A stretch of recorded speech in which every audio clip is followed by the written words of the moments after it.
Member for Nelson Creston. Thank you, Madam Speaker. Well, a no records response to Freedom of Information requests has become too frequent with this government. And while the Premier has promised an open government, reality is proving to be something quite different, Madam Speaker. You just can't take her at her word. Last week, we asked the Minister of Citizen Services about a briefing note prepared on August 20th, 2010, that described an indemnity granted to the current Premier. A briefing note that we have obtained but that the government claimed did not exist. The minister has had plenty of time to look at this case, and so can he now tell us why these records weren't produced when we asked for them?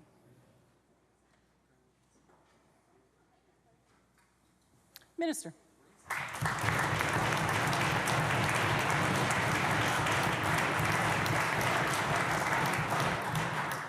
Well, Madam Speaker, British Columbia Freedom of Information and Protection of Privacy Act, as the member opposite certainly knows, has the broadest coverage in Canada. The member opposite certainly knows as well that the Freedom of Information and Privacy Act is quite clear on what information can and quite clear what information cannot be released. And the member opposite also certainly knows that it's trusted professional public servants whose decisions are indeed guided by that Act that are responsible for ensuring the appropriate information that's permitted within an Act is released in a timely fashion.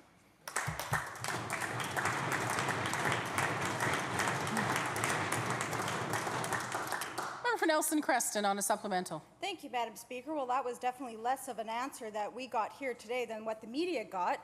What the minister told the media, he said that his staff said that our request wasn't properly directed. But, Madam Speaker, that just isn't true. We directed our request to the Ministry of Finance Risk Management Branch, the branch that was listed as the contact on the document. And another FOI confirms that this branch does, in fact, prepare these notes. So, Madam Speaker, will the minister please explain why the government denied the existence of these documents? Minister of Technology, Innovation and Citizen Services.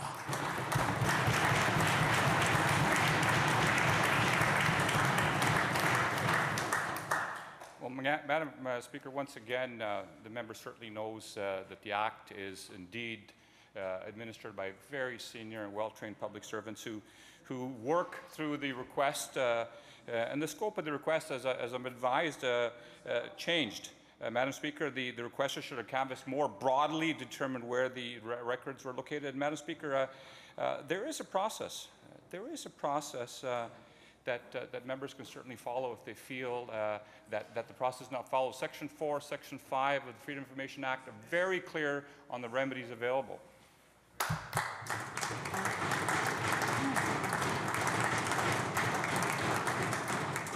Vancouver Point Grey. Thank you, Honourable Speaker. Now, we asked the minister last week about why Freedom of Information requests for emails from his chief of staff came back also claiming no records exist. In fact, records did exist. Lots of records. Mr. Facey sent 41 pages of emails to the minister, emails that included advice to cabinet and policy advice. Has the minister now spoken to Mr. Facey about why he broke the rules by deleting or not disclosing these important government records? Minister of Technology, Innovation and Citizen Services.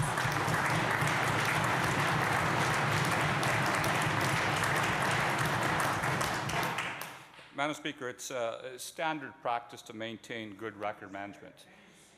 And there's a duty to manage those records appropriately, Madam Speaker. And in this case, all appropriate records were responded with. And Madam Speaker, there's an onus on staff, including my own staff. Members. And Madam Speaker, there's an onus on all staff, including my own staff, to manage their records in accordance with the legislation. And Madam Speaker, in accordance with FOI requests.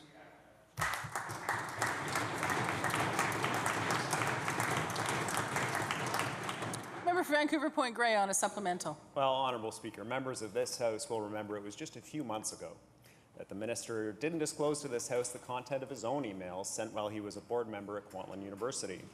Now, he has a staff member who also didn't disclose emails. important emails, and no surprise, the minister doesn't see any problem here. Anyone else after last week's questions would certainly, at a minimum, go and speak to his chief of staff. No kidding. Does the minister believe, as this side of the House does, that his own personal history around failing to disclose emails is compromising his ability to do his job properly and deal with his chief of staff?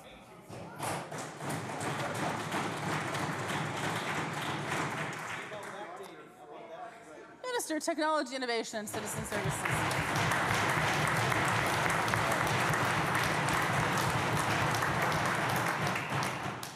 Well, Madam Speaker, as I said,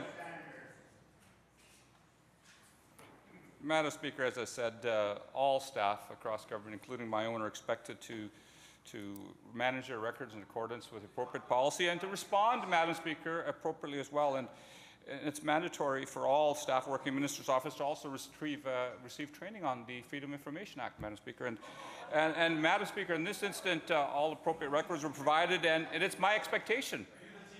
And Madam Speaker, I will clarify my expectation that all staff abide by the Act.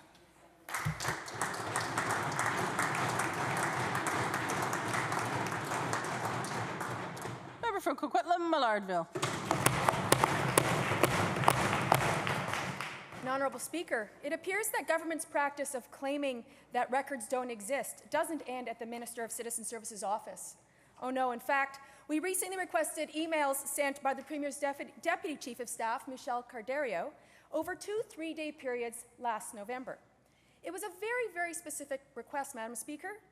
We received a no records response, meaning that over those 6 days, Ms. Carderio didn't send any emails, or perhaps she destroyed them all. Can the Minister of Citizen Services explain why the Premier's Deputy Chief of Staff, a pretty important person, didn't send any emails over 2 3-day periods last November? Minister of Technology, Innovation and Citizen Services.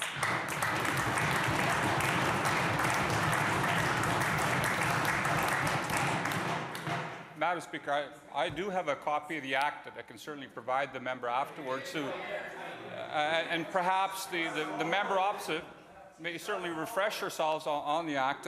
And as I said, my staff and all staff are expected to act in accordance with policy and act accordingly within the FOI legislation.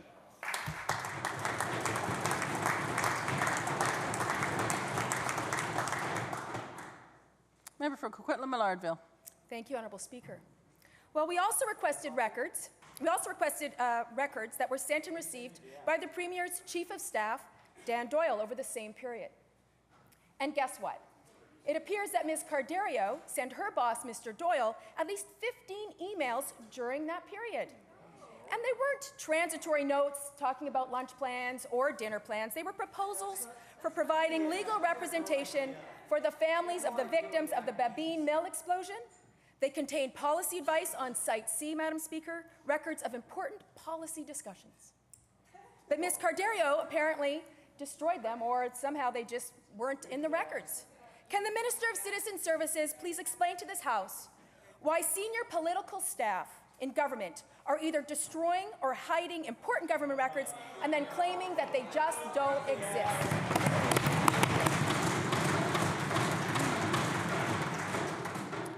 Minister of Technology, Innovation and Citizen Services.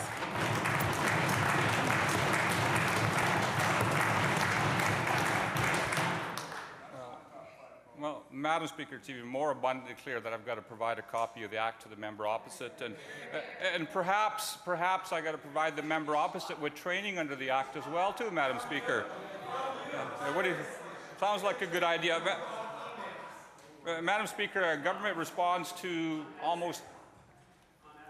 Members will come to order. And Madam Speaker, government responds to almost 10,000 FOI requests each year, and the severing of FOI records is done consistently by professional public servants in accordance with the Act.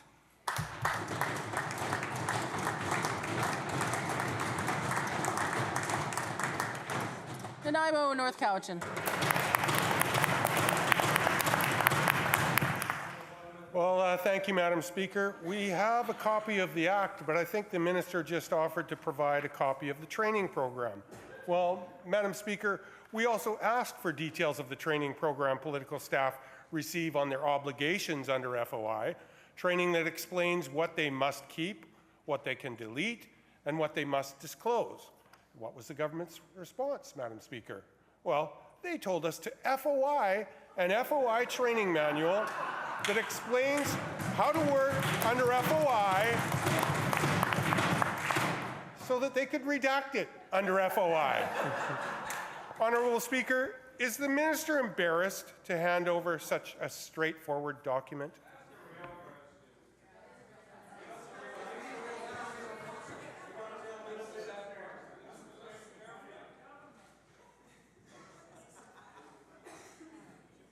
Minister, Technology, Innovation and Citizen Services.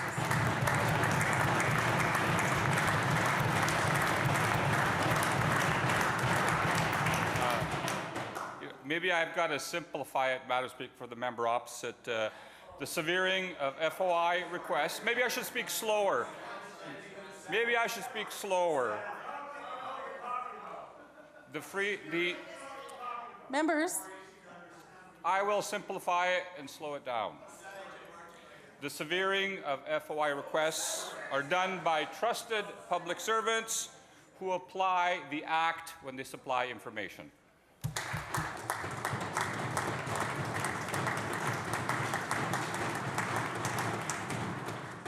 Nanaimo, North Cowichan on a supplemental. Thank you, Madam Speaker. What we have is a severe case of irresponsibility on this case of the Minister.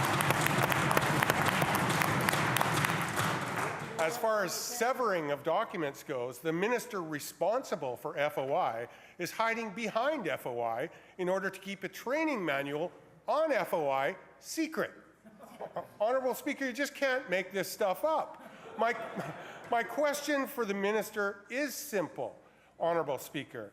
What evidence can he produce that shows that political staff in his government have been trained to follow the Freedom of Information Act?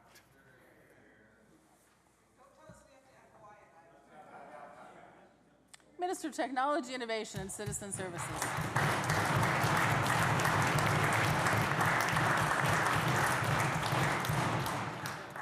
Well, Madam Speaker, as I said a number of times, the sound record management and knowledge of FOI legislation, it's an ongoing effort. It's an ongoing effort, an ongoing process. And, Madam Speaker, information and privacy training is available to all public servants, Madam Speaker. It's, in fact, available 24/7 on an online course, Madam Speaker. And let me be clear that the application of the Act is consistent, and if the member suggests that the Act not be followed, the member is incorrect.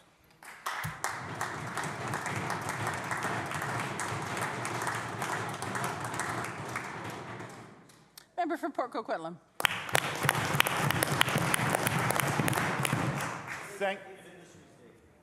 Thank you, Honourable Speaker. Well, we've listened to the Minister responsible for freedom of information in the province of British Columbia try and tell this House why key documents are not released, why the Act or how the Act is supposed to be applied, and yet when you ask to make sure how staff are trained, that the document, the program in place to train staff, as my colleague has said, you have to FOI it. Does the Minister not understand the ridiculousness that what is a training manual for the public service in the province of British Columbia of how to deal with information requests under the FOI Act, that those training documents themselves, that training manual, is to be kept secret and not made public unless you receive a request under FOI, and even then it's under denied? Does he not understand the ridiculousness of that?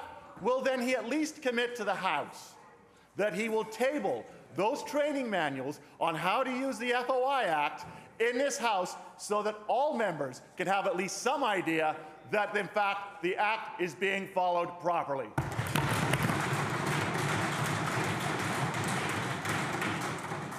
Minister of Technology, Innovation and Citizen Services.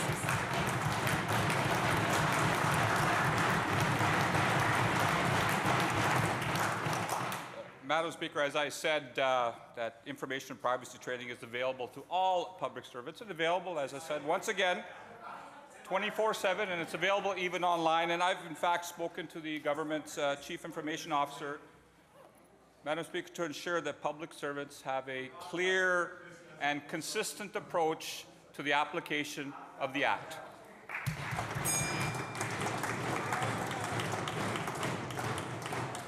The Bell ends question period.